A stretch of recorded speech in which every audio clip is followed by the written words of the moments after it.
podcast called The Well, which there are a few Trek interviews on there. Interviewed Ethan about a near-death experience he had, heroin story. But it's not about that. It's about how we gather together our creative juice, or it's about it's a famous person talking about the thing you didn't know that they do. So, for instance, we have an entire conversation with Alice Cooper about golf. We're driving into New York City in a couple weeks to interview Laurie Anderson, and we're just going to talk about dogs. Yeah, so stuff which we find is a much more interesting way to come at people's personalities than the usual 10 questions that they always get. We just published recently an interview with Kenneth Mitchell about his current struggles. And we have one I'm about to start editing Brett Spiner. Nice. About an album he made. You can only imagine. It's fantastic. So yeah, thank you for asking. Yeah, no, I know that when I first met you, that's the first thing you said, like, here's a card from my podcast. Okay. Unfortunately, once we made the show, we found out that there are about 15 other podcasts called The Well. Oh. So if you have trouble finding it, just search my name on whatever platform you're searching. Yes, please go to the right well, not the incorrect well. All right, so let's start off with some questions, and we will start with, how about this side over here on the left? Yes. I get to start. Yes, Hi, my name is Spaz. My question is for Daddy. I'm sorry. My question is for Daddy. Nope, all right. Anson.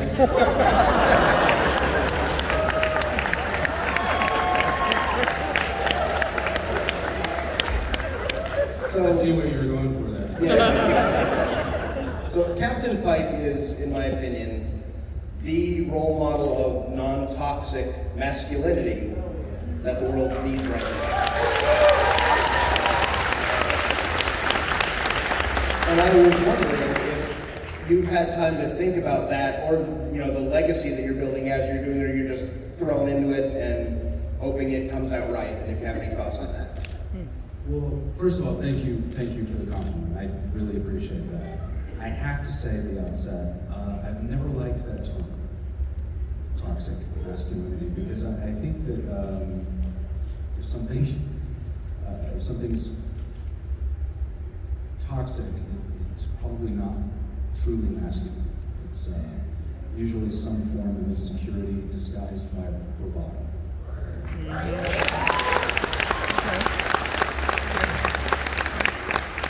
So we just need to. Now, look, I don't blame people for being gun shy about masculinity. It's gotten us into some pretty bad situations culturally and globally. But I think we need to repair our relationship with that concept. I don't really spend too much time thinking about that. Although I do appreciate the compliment, but I have to credit the writers more than I'm going to say words. I try to hike as some of the better facets of myself, and the other ones I just sort of tuck away. Thank you for the question. How about over here, please? Hi. Nice to meet you. My name's Juliet. My question is, what audition would you say that you learned the most from? What audition have you learned the most from? Of their career, correct? Yes. What role or what audition? Audition, but if you have a role that you just really want to talk about. I, for some reason, was just thinking about an audition I had probably 10 years ago. And it's a very embarrassing one. It was for a comedy, and I was like doing this bit, it just was terrible. I was like screaming or shouting the whole thing, and the woman was like visibly like jarred and uncomfortable. I don't do that. And I was like, but I'm doing it, yeah, she's like, it doesn't work. And I was like, and I like did it again, and it still haunts me. Obviously. So the lesson is you gotta like read the room a little bit. You can't be a totally isolated artist and creator. Sometimes you can be, but it's really important to listen and think about who you're transmitting to, who you're talking to, and what you're talking about. So that was a big lesson. Nice. Jazz. I did an audition maybe a month ago where I had to very quickly learn how to be authentically an animal with deep emotional range and lots of things going on inside. And I had 24 hours to work out how to do that. So yeah, that was a steep learning curve. I didn't pull it off. Okay. How dare they not cast you? Answer. I don't know. The only thing that comes to mind is that probably because I was just talking to Anthony about this the other day is I really wanted to take over the role of Hedwig in the Angry Inch on Broadway. And in case this may come as a surprise to you, but I'm not a Broadway trained singer. But I did a really good job of bullshitting my way through that. and John was into it. He was like, "Yeah, oh, that's so interesting the way that you chose to speak that way." and then his producing partner was like, "Yeah."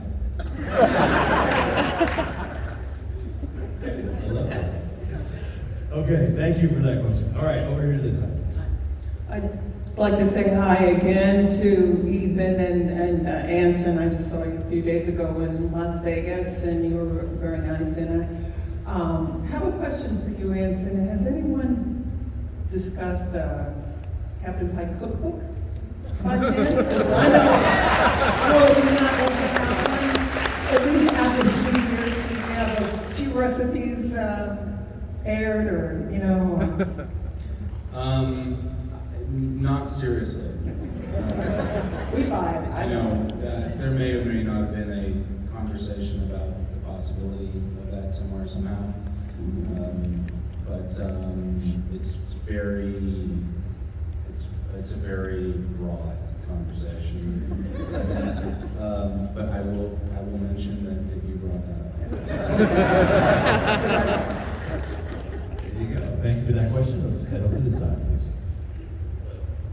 Thank you for being here, first of all. My question is, with the streaming service, we get great seasons of shortened episodes, like shortened seasons, but you cut out all the fluff and you get to the heart of the story and you get really dynamic storylines. Do you feel shortchanged, this is for all of you, do you feel shortchanged in the fact that you don't have full 22 episode seasons, much like Garrett did with Voyager? Do you feel that that's a hindrance to you on character development? Or do you feel that you can cut to the heart of the character faster in the episodes you're given? That's a good question. Who wants to tackle this one? I think that, Nancy.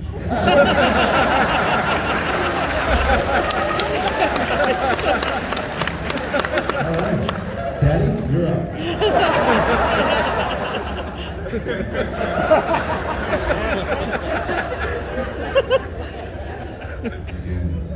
That's just what I was thinking. It's a question of scale, really. You can make something that's 100 episodes, or you can tell the same story in a single episode. It's just a matter of how you want to do it and scale. And a lot of times, though, I would say more often than not, in television, you're starting a season with an idea of where you want to go, and you end up in a completely different place than you ever end up in. Which is what I like about the medium. There's no other medium in acting where that happens.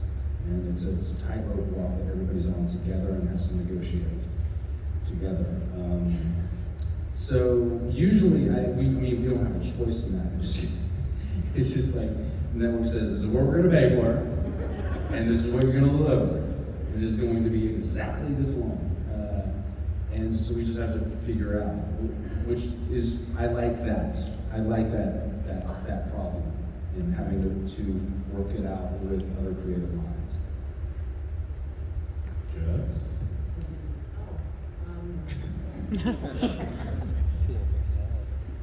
I feel like as I have less experience in the industry, this is the biggest job I've ever done, and I haven't had the opportunity to experience the opposite. So for me, I'm like a kid in a new sandbox, just kind of navigating the new terrain that I've been given, and it's survival, and as you said, the challenge of not knowing what's coming really 3 steps ahead is meaty, and I'm enjoying it. Awesome. Ethan? Yeah, what I can say is that I don't think too much about who's writing it or how it's being written or the sort of general shape of things in production. I get a script and I do my best to have the experiences that are there written for me. But I will say that at the end of our production of the season, I'm exhausted. And I actually asked Will Wheaton in a writer room interview, what was it like doing, you did the same schedule, right? Yeah. 9 months on and 3 off? Actually, 10 months off, 2 off. 10 months on, 2 months off. But of the 2 months, there's still wardrobe fittings, everything. The actual time when no one was calling us was 7 days. That's crazy. I was so like that at the end of Yeah. Trust How me. did you get through it? Look at these bags on my Honestly, I mean, Anson's right. I look at it as, when you look at TNG, DS9, and Voyager Enterprise era, with those 22 to 26 episodes, that's kind of like old school, like powder detergent, right? And with the new track, with like 10 episodes, 12 episodes, that's like Tide Pod, you know? Right? Still gets the damn job done, right? And to be perfectly honest with you, it takes usually 2 to 3 seasons for TNG, DS9, and Voyager actors to get used to green screen, technobabble. These guys started running. I mean, they just jumped in and boom, went through. So that's one of the reasons why I'm so impressed and so congratulatory and giving you guys praise, because I feel like you just jumped into the whole thing, ready to go, and you didn't really have that time. You had to get used to all this stuff. And plus, you have new technology to deal with, the AR wall, which I don't even know how that works, you know. So it's also a function of the time that you find yourself in, and so it's a trade-off. In Voyager was I was talking to Kate, it was 26 episodes a season or something. Yeah, 24 to 26. Yeah, that's crazy. But you were shooting a tighter schedule, and the production standards, the expectation of production standards in television are so out of control now that we have to shoot, we shoot 12 to 15 days, not including the second unit, which is running most of the time. And the post-production process on our episodes these days take a year. Wow. From the time we wrap an episode to the time it's finished is about a year. So it's just a completely different thing. So 12 to 15 days per episode, is that right? Okay, which was compared to 7. And quite often more than that. When you're talking about second unit, sometimes first unit, main unit will go over that for the first or last episode of the season. Yeah, I think one of the episodes in the next season is like 19 days. Was it really? Yeah. So, Anson, all of you, how many pages of script do you guys usually film in one day? 7. It can be 7, but it can be a page and a half. Wow, so it's like feature film pages then. Especially Okay. like in those bridge scenes, they take forever because everybody's Yeah. in those scenes, so the coverage takes Correct. It's monotonous. Yeah, Yeah. I feel like bridge days are always like Mondays. And we're up, Yeah. we're up at like 3 in the morning, it's like, we have a 7-page scene, and it takes 10 hours of the day to film. So we're doing that scene. Was it the same for you all? Well, yeah, it was always Mondays. Yeah. We called it Bridge Hell. We called it Bridge Hell. Everyone's there, and it's just the same scene. Oh, but everyone's covered. You gotta cover. Yeah, they gotta cover everyone from every angle, from the front of the bridge to the back. Yeah. In every relationship. Yeah. But you said on average, though, Anson, you said on average, seven would be the max, 7 pages for the day, right? That's a big Seven, number. right. So on average, many times for Voyager, we would film 13 to 14 pages a day, you know, just going through. Yeah, it was crazy. Crazy. For 10 months, exactly. And it was I actually I slept in the trailer a lot of times. No I way. didn't even go home, because they would say, my worst day was 22 hours of filming, okay? So we started at 6 a.m., we finished at 4 a.m. They said, congratulations, thank you so much, we'll see you at 10 a.m. 6 hours later, so I went to my trailer and just crashed. Yeah. So, No way. Yeah, it was insane. But that type of hours and that type of slavery, it doesn't happen anymore. You know, I mean, you guys actually have some decent hours, right? I mean, Jesus, I can't Well, they're even. afraid of litigation. That's probably true. We didn't have to worry about it. All right, I want to hear this. Hello. My name is Trip. It's nice to meet you. Hey. Anson, my friend wanted me to tell you your performance in Multiverse of Madness was mind-blowing. I'm sorry. You'd kill me if I didn't tell you. What I wanted to ask was, Everybody's a comedian. the entire cast, which one of you is most like your character, and which one is most dissimilar? In Star Trek? Yeah.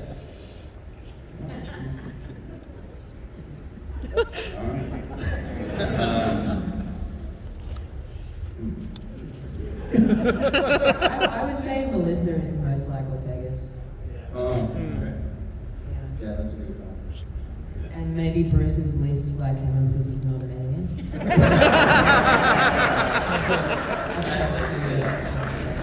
As opposed to this one.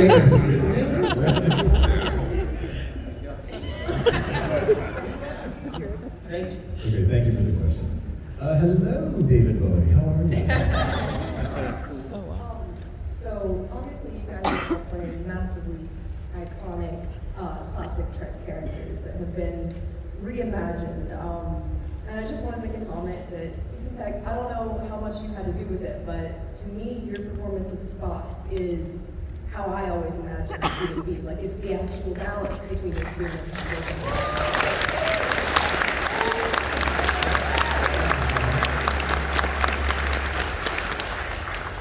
and on that note, my question was, as far as preparing to do the characters, how did you all research? What did you do to research how they were? And as far as the reimagining and the revamping, how much did you do? Were there any parts of the character that you guys happened to inspire and influence? Great question. You want to start? Yeah, sure. Yeah, I'll try to get the broad strokes of it because it was kind of a long process. I think it first took me identifying why I had chosen to take this on. Because in the beginning of the process, I didn't know what I was ready for. And so they saw something in me that perhaps I didn't understand yet. So it was kind of continuing to grow my self-awareness so I can kind of figure out, like, what about me lends itself to this character, to this role? And then from there, you know, it was kind of, in terms of Spock and TOS, it was kind of a softball because my Spock in Discovery is confused, he's not quite where he will be. And even in Strange New Worlds, we're still working towards that sort of level of equilibrium between human and Vulcan. And so I watched a lot of original series, and at a certain point, I let go of it because I didn't want to be copying or mimicking what Nemo was doing. And I felt something sort of like running or coming in me. And from there, the writers, as you know, we keep talking about the writers, but they really do take care of us and keep our characters in their lanes. And every once in a while, there'll be something where we might say, I would, Spock would say that I don't know if that's quite in line with my character, but a lot of the work's been done for me. And yeah, I still can't believe I'm doing it. So that's my answer, I guess. How about you? Thank you. Yeah, so I found the episodes that had the most majors performance in the TOS, and had a look at those, and also kind of just read up on her as a person and how she made it back into the franchise, which I really loved. You know, being kind of kicked out and then changing her head and sneaking back in, which I love, and then to kind of, you know, work that into the character somehow.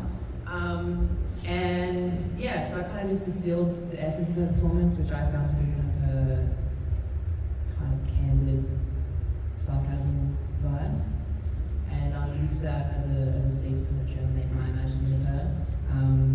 And there was this really cool creative challenge or invitation to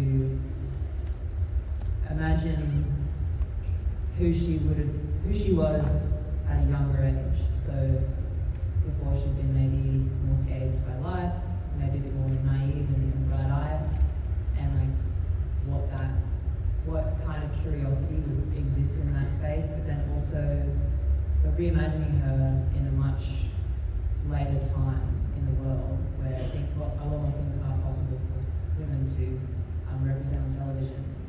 So that was kind of a cool challenge, I don't know, to have like something that was earlier and younger, but also later and more progressive and blended into one.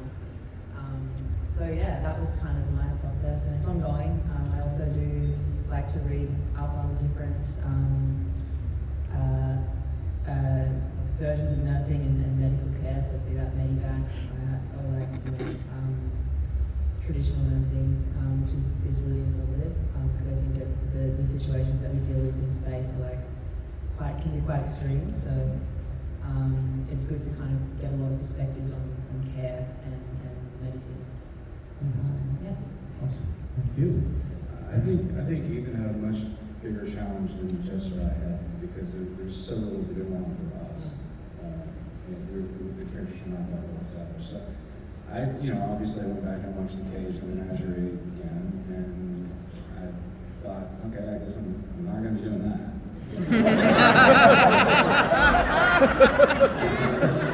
Because I mean, in a bad way. I mean, that was a kind of a very different part of his life. Yeah.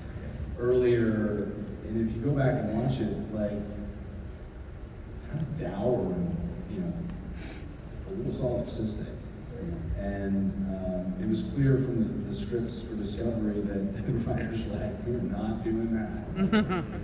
Ike is fully on board with being a captain now. He's figured all this shit out, and we're gonna have him. So there was no room for me to do any of that, and I wouldn't have wanted to anyway. So I think it was a smart decision to go with a more established Ike, more fully realized Ike. So I really didn't feel like I had much of anything to go on. So I just tried to follow the writer's intentions and go with your gut. Great. Thank you for your question. Appreciate it. You look awesome, by the way. Yeah, you do. Hello. Just wanted to say, I know you guys are chalking out the writing, but I love the way you portray your characters, Vincent. Your character portrayal of Pike has really encouraged me to really be a better man. I wanted to say thank you.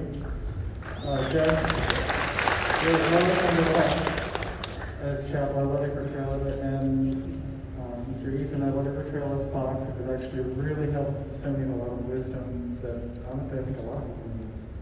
Thank you. Thank you. Thank you very much. Very flattering. And as in your portrayal, Pike has encouraged me to grow my hair longer so I can match Pike's boot. I was on this moment, can I get it up there? And it didn't go there. Not a daddy up here. Yeah.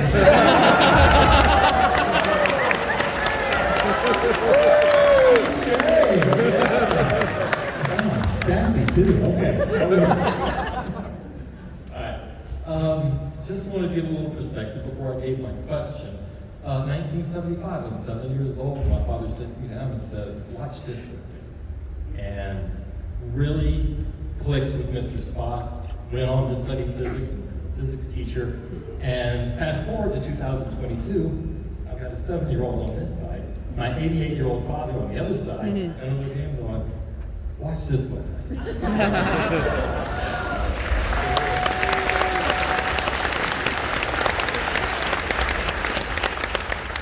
first I wanted to say thank you. Ethan, amazing Mr. Spock. That's just blowing us away. Jess, thank you so much for showing what I always worried about for my female students, which was, do you have that confidence? Do you have that assertiveness? Are you going to go for what you want to do, or are you going to get channeled? And Anson, it's so much fun. Yes, we had all the other Star Trek shows, but this one is clicking more like the original series than anything else that I've seen.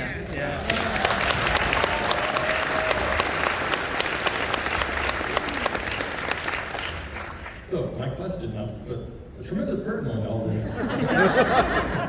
How do y'all feel about being a part of that kind of perspective? Being at Dragoncon, and my first convention was last weekend in Vegas, and this is my second one.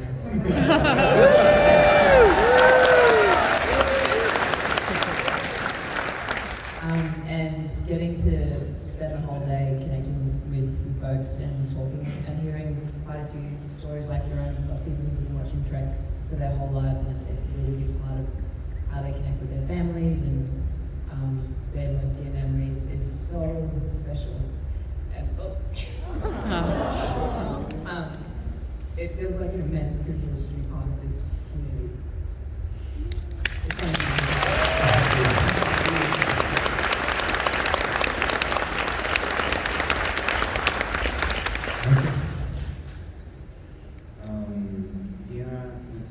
A couple of tears were shed today.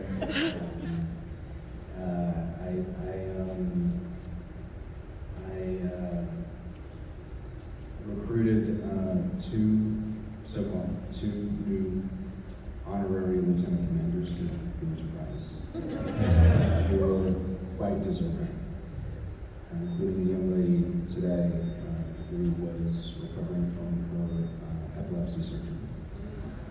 And it just, it makes all of it worth it. I mean, honestly, guys, at the end of the day, as an actor, it's such a, we've all heard it's a very hard career. It's not as hard as being a soldier or a teacher. It's just not. Or a nurse. Or a nurse. But it comes with very real challenges and realities, and it also comes with tremendous rewards. But at the end of the day, we're still just people who like to play make-believe. And so for us, at the end of the day, all we want is for you guys to enjoy and appreciate what we're doing. And you've been so effusive at this convention about coming up and telling us that, and it means a lot. So thank you.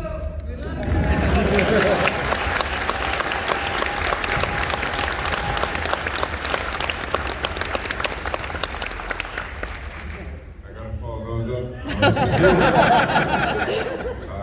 Yeah, I mean, I've been plugged into something that's so much bigger than me, and I get to sort of have the experience of people loving and appreciating Spock. And thank goodness I'm not younger, and I can really, be separate from this thing that's now, I guess, a part of my life, and will probably forever be. And I'm so grateful for that. And I'm so grateful to receive your acceptance and your love and your validation, and to be a beacon of logic or hope or life. I'm just so proud and happy to be here, and I can't believe it. And it'll be interesting to look back on this question in years to come as my sort of sentiment changes, my perspective changes, because I'm just having the time of my life and have the adventure of a lifetime, and I'm excited for it to continue. Thank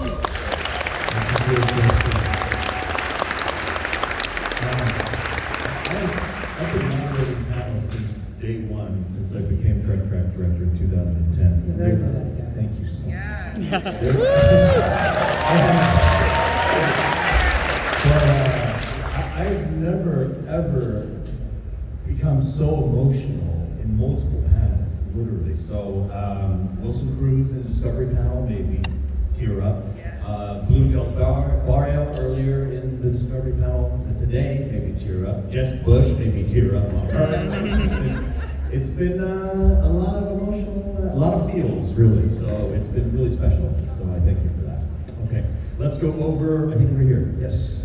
Hi, my name is Brian, and I'm a lifelong Trekkie, and I'm sorry I've been losing my voice this weekend.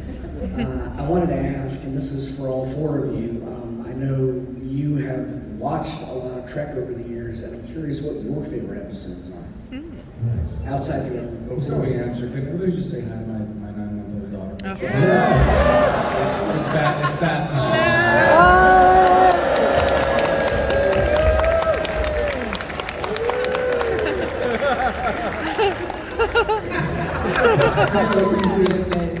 Say hi to you, sweetie.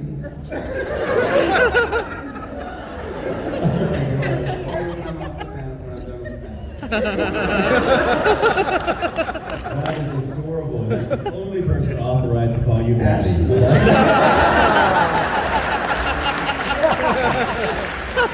Remember that. What's your question? Favorite episode. Yes. I'm going to start with dancing because he's such a huge Trek fan. Favorite episode. Favorite episode in all The Inner Lab. The Inner Lab. Yeah. That's one of those that just stands alone in my mind as a completely, it's a category in and of itself, that episode. It's just so brilliant. And then the second one I'd have to say, Arena. Come on. Yeah. That's I think so. Kirk's slow motion. Double axe handle to the back. That is golden.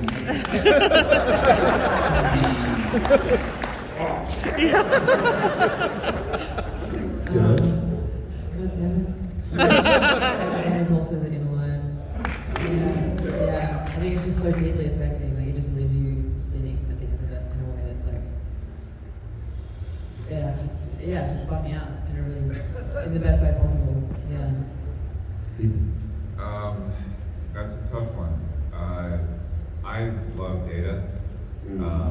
I find that I would imagine that the character Data has been informed, or Brent Spiner's performance of Data has been informed by Nimoy's performance of Spock.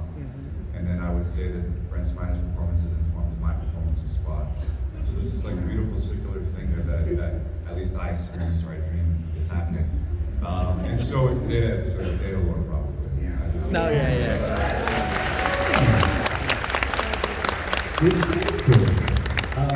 TOS, City on the Edge of Forever. Deep Space Nine, The Visitor, Knox every time, and Voyager Timeless, the 100 episodes. Thank you for that question. Wonderful question. Yes. Over here, please. The best of both worlds. Oh,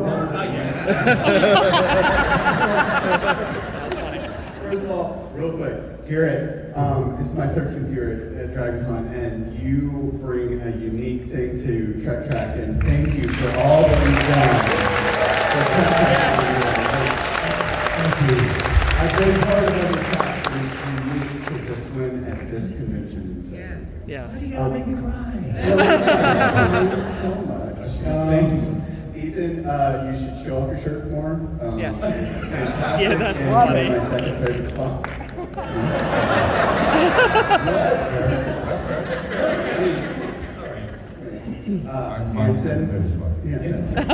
Anson, I run a software development team, even though I'm an aerospace engineer, and a lot of times, for some reason, people ask me for decisions on things and when to start things, and the answer is now, hit it. I don't know if it was you or the writers, it doesn't matter, you said it. So, And I said it exactly like that. and that's how I type it over Teams. Yes, my question is for you. What has been your favorite? Oh, What has been your favorite action scene / blooper in the first season of Strange New Worlds?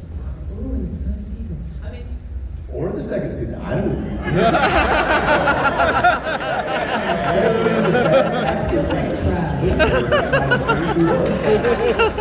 Stuff that in there. I mean, episode 7, the scene where I got to like scrappily wrestle the pirate and Data was so Yeah. I think especially because I got to be as goofy as I am in real life, you know? Like, she doesn't know what the hell she's doing, but she works it out. Yes, she does. And blooper. They asked me to, in the same episode, when Spock and Angel come into engineering and find me like over a bunch of knocked out people. I don't know if they actually cut it into the episode, I can't remember, but they asked me to like spin a hyperspray in the air and catch it, and you're then like, no big deal. Yeah, like you seem surprised. And, like I had to like spin a hyperspray and catch it, and I just throw it on my shoulder, punch it into the air. Yeah, that'll be it. Thank you all very much. Thank you. Yes. Good evening. My wife helps run Swag and Seek. My name is Andrew. I have a question. It's mainly for Mr. Mount. When I first started watching Star Trek, it blew me off my socks. Blew my socks right off. As a two-tour combat veteran, watching your performance really touched me to see a commander who perhaps wasn't all there because of an experience that he experienced. And I wanted to know, was this something that the producers said, hey, let's do PTSD, destigmatize, or what was the decision making there? And secondly, what was your driving force behind your performance of it? I apologize. You're referring to which episode? The very first episode, where you have it's obvious you have PTSD from the future. Spoiler alert.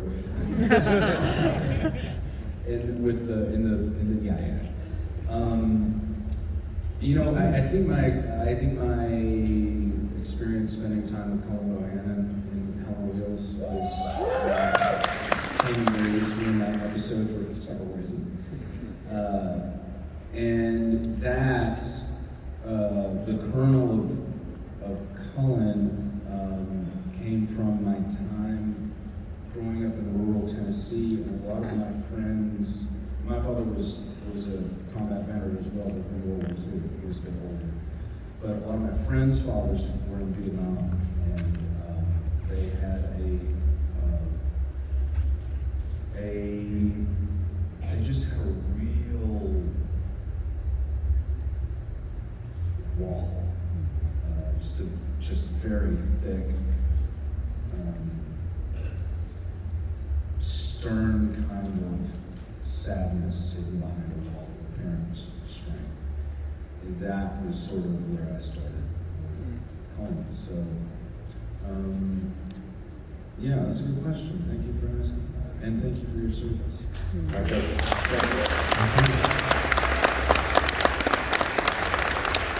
Yeah. Next question, Andrew. Kind of piggybacking off of him, for Anson, you're given this opportunity to represent this great legacy character, but it's also one with an extremely difficult narrative. And so, in exploring Pike's trauma, what was it like to have to kind of get into his head and explore that character? And did it change you? Did you learn anything from him as a person to, from a man that's facing his own fate and trying to outrun his own fate? Oh, goodness. I'm a fairly practical actor.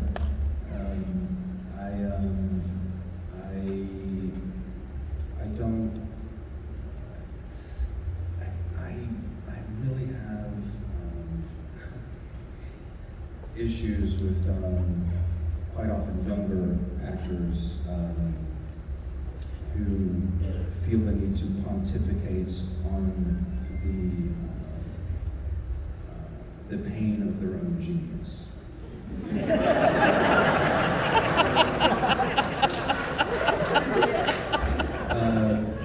So I think that there has been an intentional mystification of the craft of acting that I am sometimes feel like I'm single-handedly trying to dismantle. But I certainly do still learn from Pike. Yes, certainly. I mean, his sense of responsibility as a tone setter and as a man of patience has really set a higher bar for myself as an adult man who is now a father. Certainly, and I've been working on that because he is a better man than me in a lot of ways, and I'm trying to live up to him, especially given the fact that it's not lost on me that I play the captain of the Enterprise and I'm also the number one on the call sheet, and there are responsibilities, unwritten responsibilities there as well, and you try to be, you have to set an example there as well, and so I try to be diligent about my work, try to be diligent about how I treat the people that I work with, and a lot of that, there's a constant sort of mirror right in front of me that is Pike. So thank you for asking that.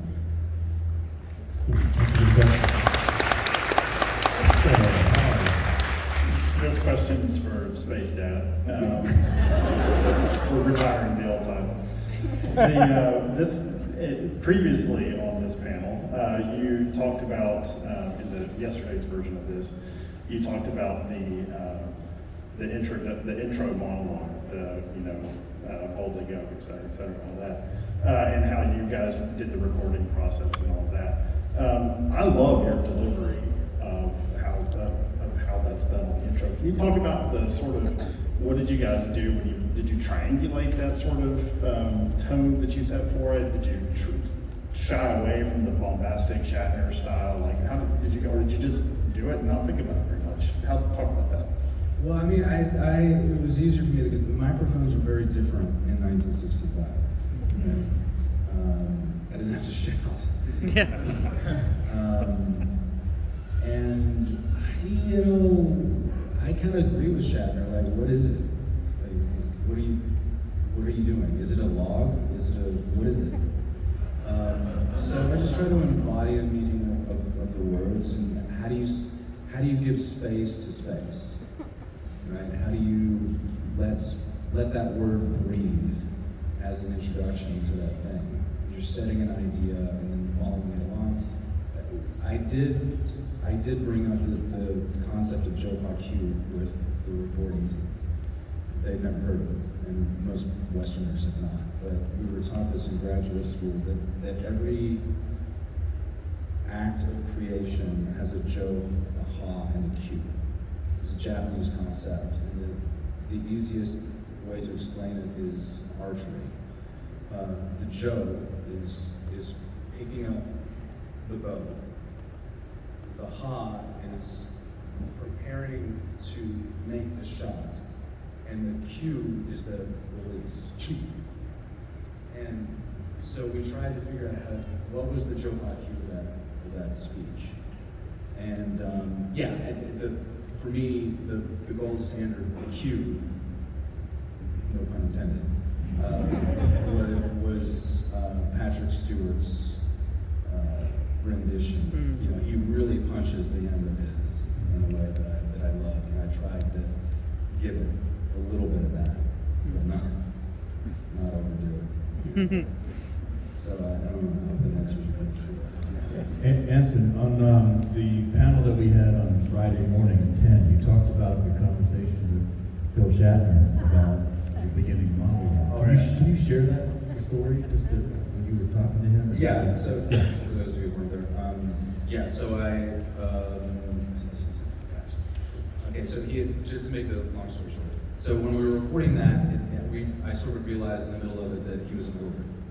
Right? We all had a big laugh about that. So I saw him in Chicago, and I was telling him the story, kind of like, as you'll sometimes do when you're talking, start thinking about something else. You can see it in his eyes. enough. I got to the punchline and he just stared at me. I was like, and he goes, you know, I never got it. I said, got what?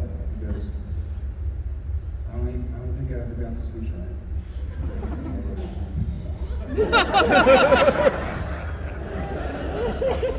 I said, what are you talking about? It's the gold standard, man. He's like, no, I never really understood what it was supposed to be.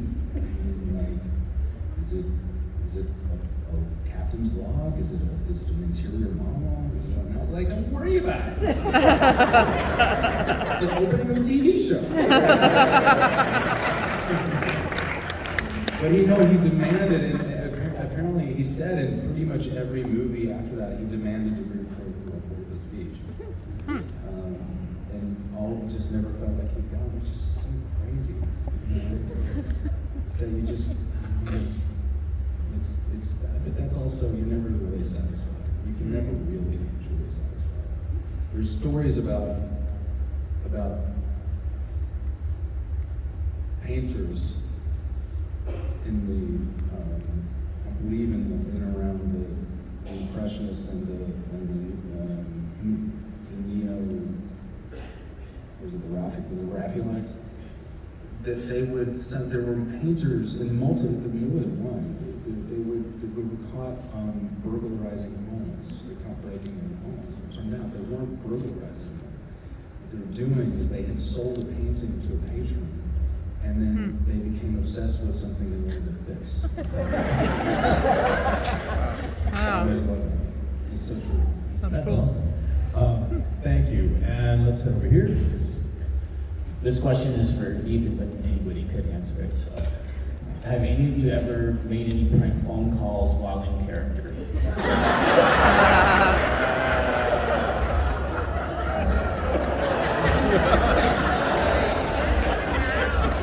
Yeah, I mean, like, Did you do some FaceTiming with Fish's kids in character? yeah, I mean, like, when I've been on set, sometimes some of the producers will be like, hey, will you record a video for my kid? And like, I'm always very happy to do that and, you know, make something up. And now there are some kids out there that think Spock is really real. But no, I mean, I've like called my buddies and been like, greetings, you know, like, it's too like esoteric for someone I think to like figure out that doesn't know who I am or who show up. But like, No. I get to do so. One time I for a charity thing, I auctioned off a voicemail greeting as Colin Bohannon. So it was something like, this here is Colin Bohannon. Steve ain't here right now. You're looking for him, he's probably out on the cut with me hunting down that mangy dog to sleep.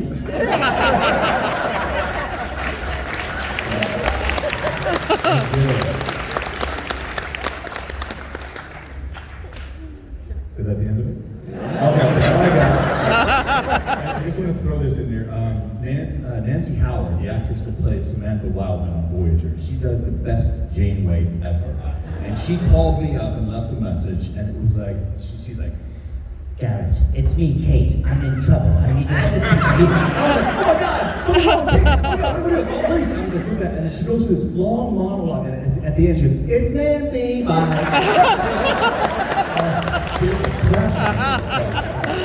Over here. Hi. First, I'd like to say, Ethan, you are my first favorite Spock. So. Yeah. My question's actually for Jess and Anson. So.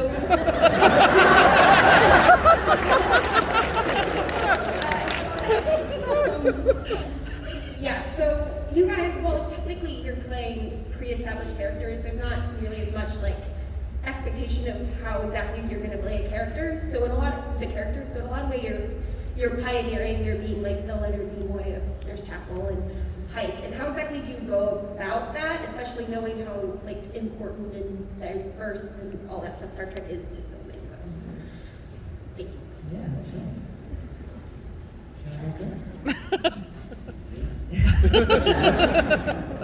Well, when I first booked the role, it was my introduction to Trek. Really, I didn't have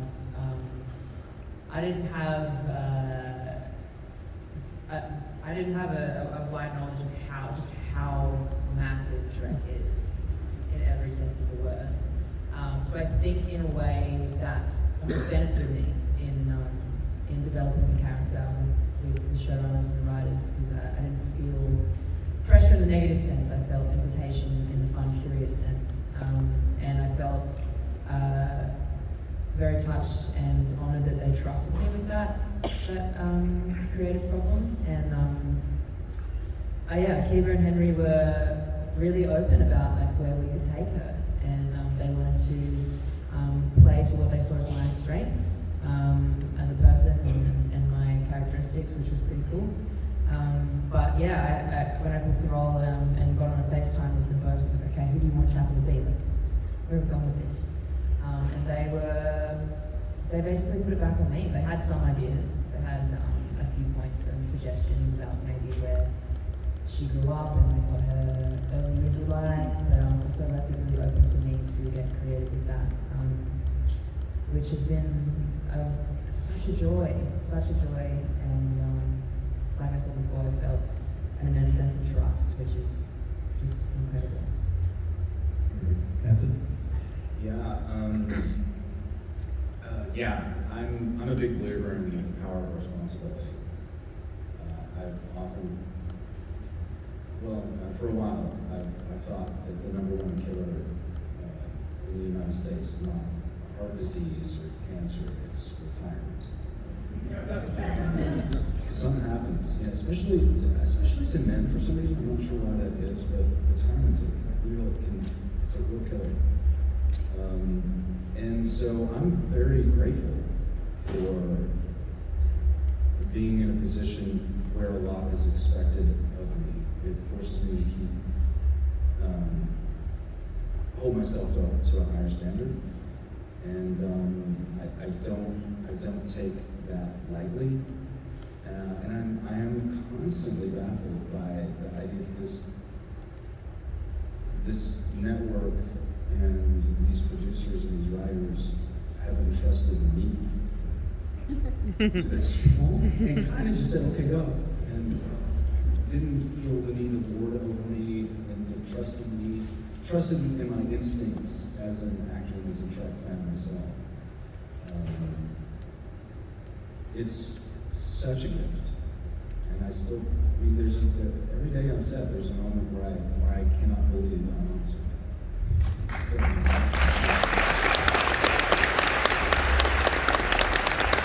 I love that.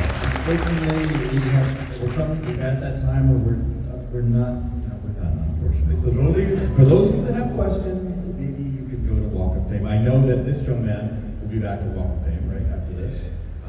So maybe if you have questions, you can ask them there, but we have to end it right now. I'm sorry. What's your statement? Quick, go. I've been a fan since 1966. I was 12 years old.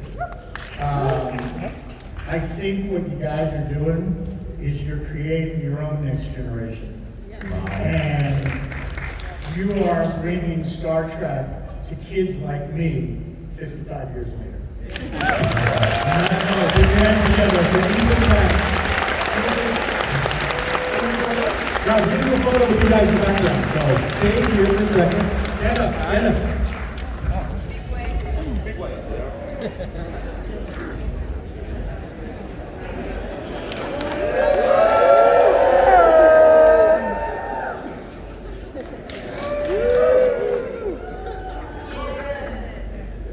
Thank you so much.